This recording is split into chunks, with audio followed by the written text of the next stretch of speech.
Halo teman-teman semua, balik lagi di channel aku. Nah, untuk kali ini aku bakalan sharing tentang sebuah motivasi dimana aku mau cerita sedikit mengenai pengalaman aku keterima beasiswa bidik misi di perguruan tinggi. Jadi simak sampai selesai ya buat kalian-kalian semua yang penasaran.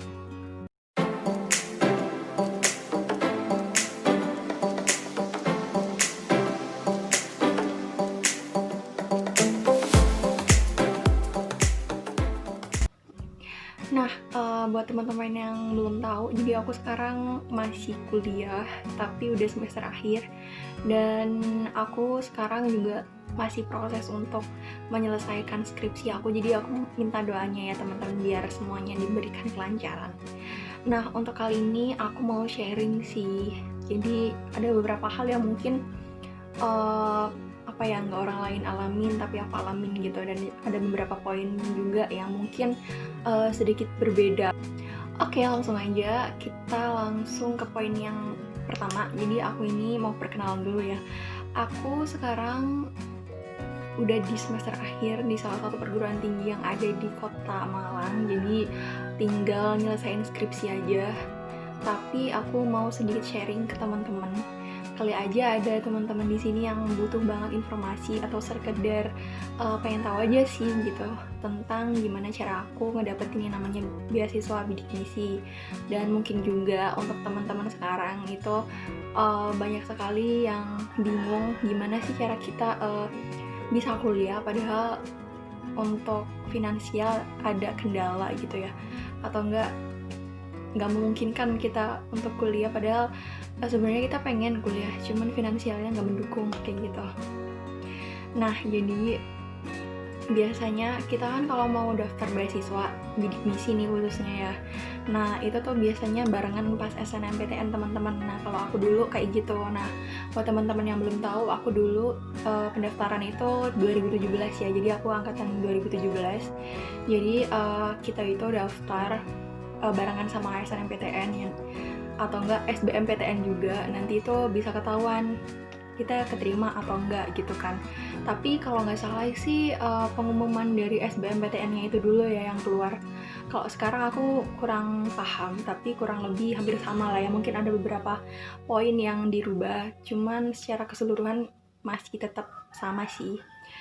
Nah, untuk waktu itu aku tuh persiapannya tentu aja harus mempersiapkan beberapa berkas penting yang bisa ditinjau dari pihak bidik misi itu sendiri. Jadi ada beberapa hal seperti surat keterangan gitu, SKM gitu, SKTM ya, SKTM, terus juga ada fotokopi KTP dan lain sebagainya.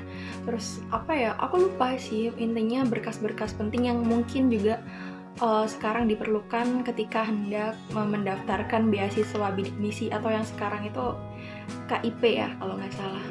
Nah, aku udah nyerahin semua berkasnya dan tinggal nunggu hasil teman-teman. Terus nggak lama yang SBMPTN itu keluar dan alhamdulillah aku lolos waktu itu. Terus tinggal nunggu yang beasiswa bidik misi. Jadi aku nunggu sambil nunggu jadwal untuk daftar ulang ya kalau nggak salah. Terus beberapa lama kemudian akhirnya apa itu namanya yang ditunggu-tunggu datang. Jadi kalau nggak salah waktu itu pengumumannya itu jam 3 malam, jam 1 malam. Jam berapa ya? Pokoknya tuh seingat aku begadang teman-teman sampai menjelang subuh.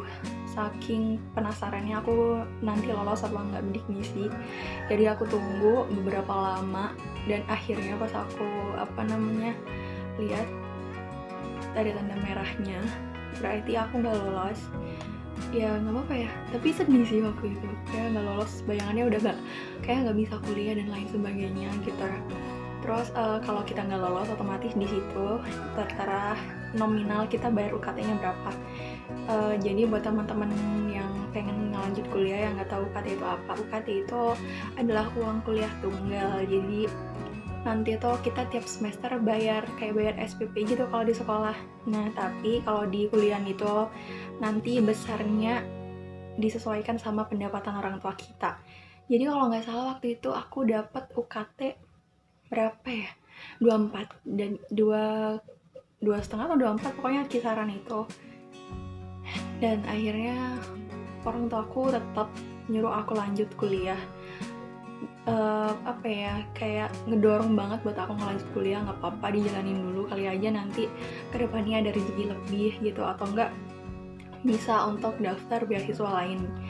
Nah, jadi aku tuh teman-teman nggak langsung dapet beasiswa bidik misi, soalnya dulu pernah nggak lolos, entah nggak tahu sih nggak lolos karena apa, aku nggak paham. Karena dulu berkas yang udah aku kasih itu bener-bener valid, aku nggak ada manipulasi sama sekali.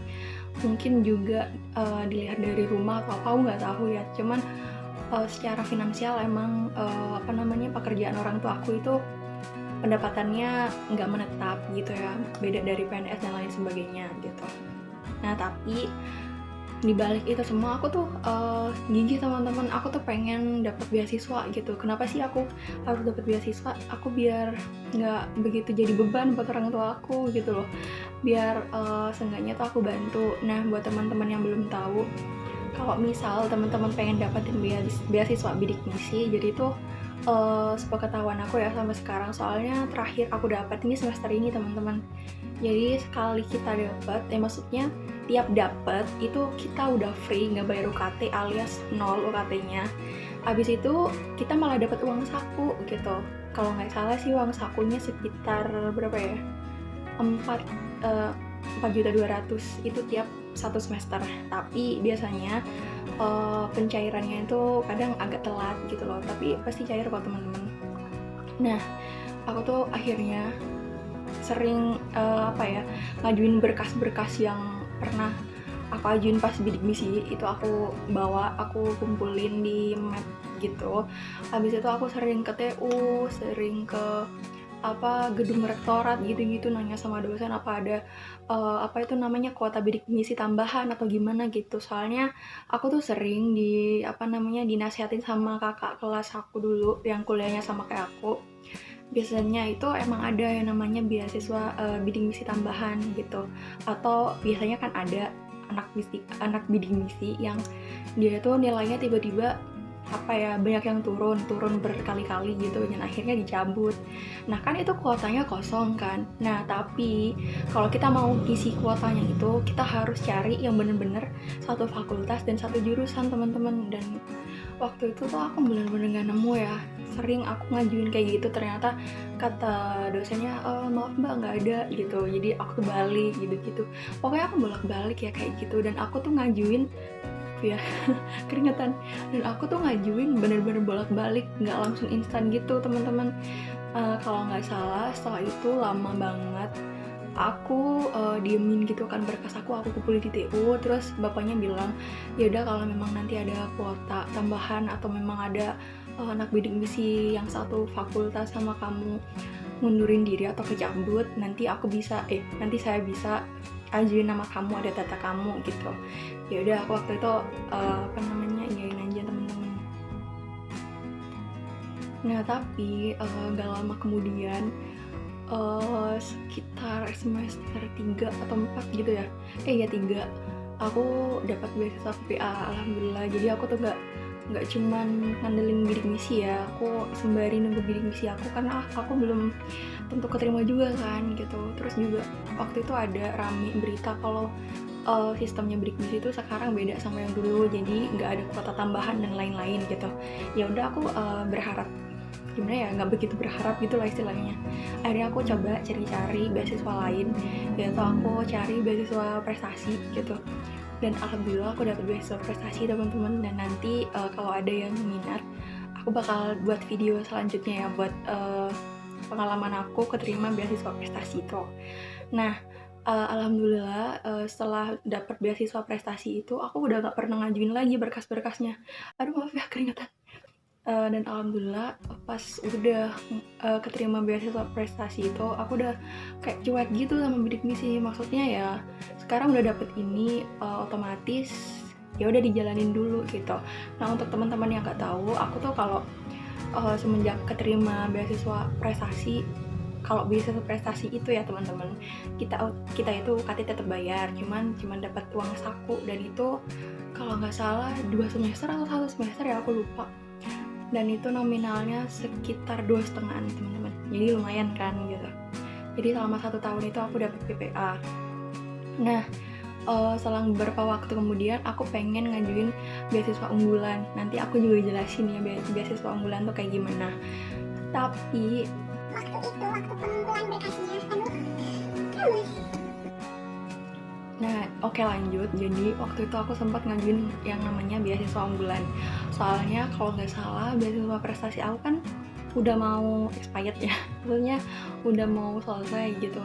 Jadi aku mau nggak mau harus cari beasiswa lain, dan akhirnya dapat informasi dari teman-teman semua. Soalnya biasanya kalau emang ada info beasiswa kayak gitu-gitu tuh cepat nyebarnya teman-teman, kayak teman-teman di kampus aku tuh kalau nggak di sefakultas sejurusan atau nggak di kelas gitu, biasanya sering nge-share informasi kayak gitu. Jadi kita cepat dapat informasinya. Nah, kalau nggak salah waktu itu aku udah sempat mau ngajuin, tapi ternyata telat, dan akhirnya aku nggak bisa ikut beasiswa itu.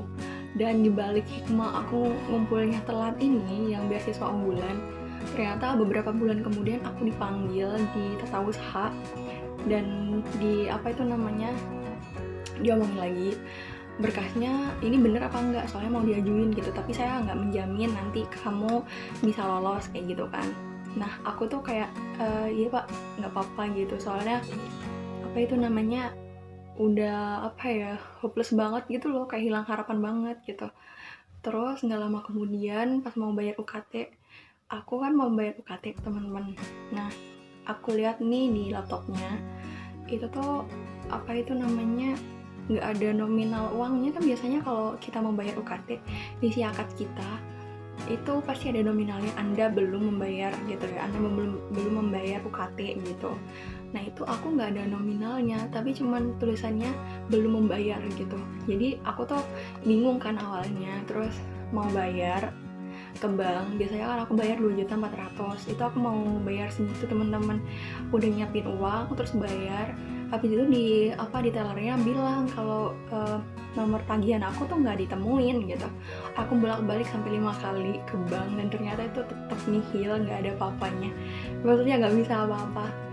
Dan akhirnya aku ngubungin TU-nya, itu kan waktu liburan ya, aku disuruh ke kampus buat ngurus itu, dan ternyata alhamdulillah aku keterima.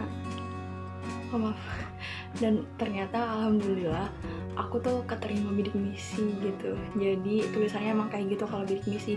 Aku tuh waktu itu juga mikir, kok bisa sih aku keterima, padahal udah lama ya, maksudnya nggak ngajuin gitu loh teman-teman. Ternyata katanya berkas aku diajuin sama pihak fakultas, dan akhirnya aku lolos gitu, dapat beasiswa bidik misi tambahan gitu. Alhamdulillah teman-teman. Jadi pada saat itu akhirnya aku dapat beasiswa bidik misi. Nah, itu kalau nggak salah pas semester 1, 2, 5, 6. Jadi 2 tahun aku dapat beasiswa bidik misi, 1 tahun dapat beasiswa prestasi, 1 tahun lagi yang awal-awal belum dapat beasiswa sama sekali.